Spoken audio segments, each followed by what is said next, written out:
क्या आपने कभी नन के बारे में सुना है?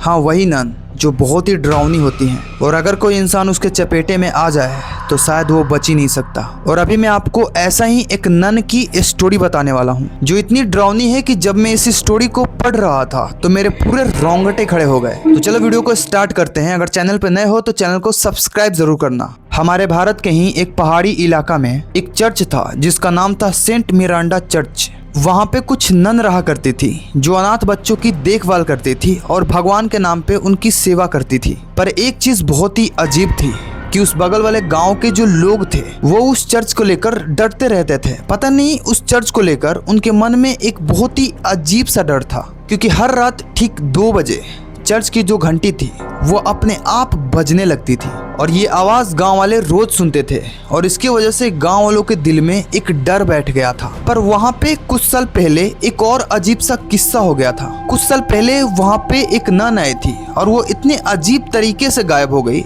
कि उसके बाद से वो कभी मिली ही नहीं। उस नन का नाम था एना। रात होते ही उस चर्च से कुछ अजीब अजीब आवाजें आने लगती थी, जैसे कोई रो रहा है या फिर इतनी रात को कोई पूजा कर रहा है या कोई मदद मांग रहा है और बार बार बोल रहा है कि मुझे बचा लो। उस घटने के 10 साल बाद वहाँ पर एक फादर आए और उनको इन सब बातों पे बिल्कुल भी विश्वास नहीं होता था कि कोई नन ऐसी है जो डराती है या फिर ऐसी आवाजें भी आती है। जब फादर वहाँ पे आए तो पहली रात सब कुछ ठीक रहा, लेकिन अगले दिन जब फादर सो रहे थे, करीब रात के 2 बज रहे थे, तभी फादर को ये फील हुआ कि कोई चर्च का घंटी बहुत ही जोर जोर से बजा रहा है। फादर जोसेफ बहुत ही घबरा कर उठे और चर्च के पास गए ये देखने के लिए कि आखिर ये घंटी बजा कौन रहा है। जब फादर पास में गए तो वो आवाज बिल्कुल भी शांत हो गई और इतना सन्नाटा हो गया कि कोई भी नॉर्मल इंसान को डर लग जाएगा। जो मोमबत्तियां जलाई गई थी चर्च में बस वही जल रही थी, बाकी कोई भी रोशनी नहीं थी। वहाँ पे बहुत सन्नाटा था और अचानक से फादर को एक हल्की आवाज सुनाई दी।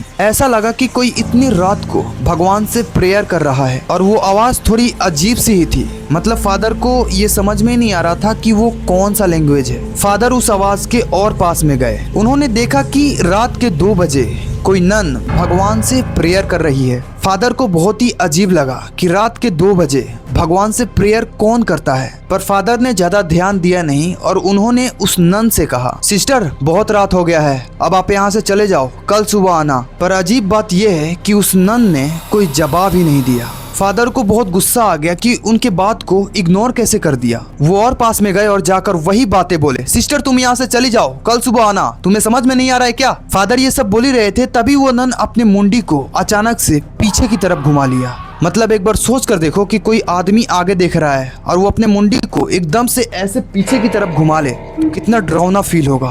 फादर ने जब उसे देखा कि उसका पूरा फेस काला हुआ पड़ा है और उसकी आंखें अजीब तरीके से वाइट हैं, फादर को अपने लाइफ में फर्स्ट टाइम वहाँ पे डर लगा और उन्होंने अपने कदम को पीछे खींच लिया और एक बैग चर्च की सारी मोमबत्तियां बुझ गई। वहाँ पे पूरा सन्नाटा हो गया और फादर को ये फील हुआ कि किसी ने हल्की आवाज में उनसे बोला है, ये चर्च अब भगवान का घर नहीं रहा।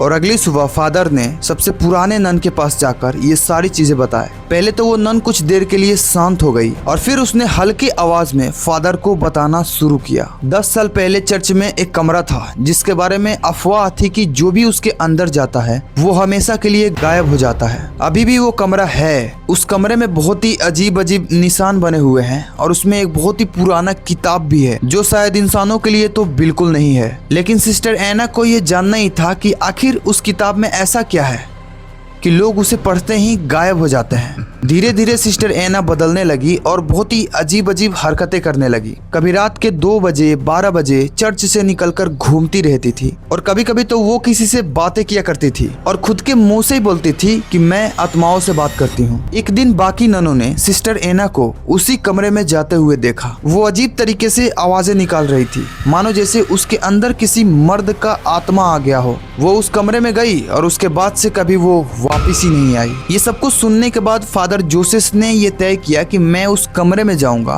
और देखूंगा कि ऐसी कौन सी चीज है उस कमरे में। उसी दिन करीब रात के 12 से 1 बजे फादर जोसेफ उसी कमरे में गए। जाते ही उनको बहुत ही अजीब सा फील हुआ, मतलब उनको ठंडक महसूस होने लगी और तभी उस कमरे में से किसी के हल्के रोने की आवाज सुनाई देने लगी। फादर जिस कमरे में गए थे उस कमरे के अंदर एक और कमरा था। फादर उस कमरे के पास गए और जाकर जैसे ही उस कमरे को खोला उनके पूरे होश उड़ गए। कमरे के अंदर से पूरा दीवार भरा हुआ था और बहुत ही अजीब अजीब स्क्रैचें थी। और कमरे के बीचों बीच एक चेयर रखी थी जो बहुत ही पुरानी थी और उस चेयर पे 10 साल पहले जो सिस्टर एना गायब हुई थी वही बैठी थी, लेकिन वो इंसान जैसी बिल्कुल नहीं दिख रही थी। उसकी बॉडी पूरी सूख चुकी थी और उसकी आंखें बहुत ही डरावनी तरीके से उजली थी और एक बहुत ही अजीब सी डरावनी स्माइल कर रही थी। फादर ने जब ये सब देखा तो उनका हिम्मत टूट गया और वो अंदर से बहुत ही डर गए। सिस्टर एना कुर्सी से उठी, उसके पैर जमीन पर नहीं थे और वो धीरे धीरे फादर के पास आने लगी और बहुत ही भूतिया तरीके से उस कमरे का दरवाजा अचानक बंद हो गया और वहाँ पे पूरा सन्नाटा और अंधेरा हो गया। फादर और भी ज्यादा डर गए और कमरे में से चारों तरफ से बहुत ही अजीब अजीब आवाजें आने लगी। फादर जोसेफ ने अपना 1 सेकंड भी वेस्ट नहीं किया और जल्दी से प्रेयर करने लगे, पर सिस्टर एना को कोई फर्क ही नहीं पड़ रहा था। वो बहुत ही अजीब तरीके से आवाजें निकाल रही थी और फादर को बोल रही थी कि अब तुम भी नहीं बचोगे फादर। और फिर वो बहुत जोर से चिल्लाने लगी और कमरे में जितने भी कांचे थी वो अपने आप फूटने लगी। कुछ ही सेकंड बाद सब कुछ शांत हो गया।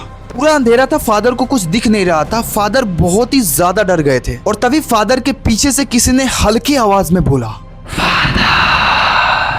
फादर ने जब पीछे मुड़कर देखा तो वो बहुत ही जोर से चिल्ला पड़े क्योंकि सिस्टर एना छत से उल्टी लटकी हुई थी। उसके बाद से क्या हुआ मुझे खुद पता नहीं है। अगली सुबह जब चर्च के लोगों ने फादर को खोजना शुरू किया तो फादर कहीं भी नहीं मिले और उन सारे लोगों ने ये मान लिया कि फादर के साथ भी वही हुआ जो 10 साल पहले सिस्टर एना के साथ हुआ था। लेकिन जब मैं इस स्टोरी को पढ़ रहा था तो मुझे डाउट लग रहा था कि ये असली है भी या नहीं। खैर, आप लोगों को ये स्टोरी कैसी लगी? अगर अच्छी लगी तो वीडियो को लाइक कर देना और चैनल को सब्सक्राइब कर देना। अगर आपके साथ कोई हॉरर सीन हुआ है या फिर स्टोरी हुई है तो आप मुझे बता सकते हो, मैं उस पर वीडियो जरूर बनाऊंगा।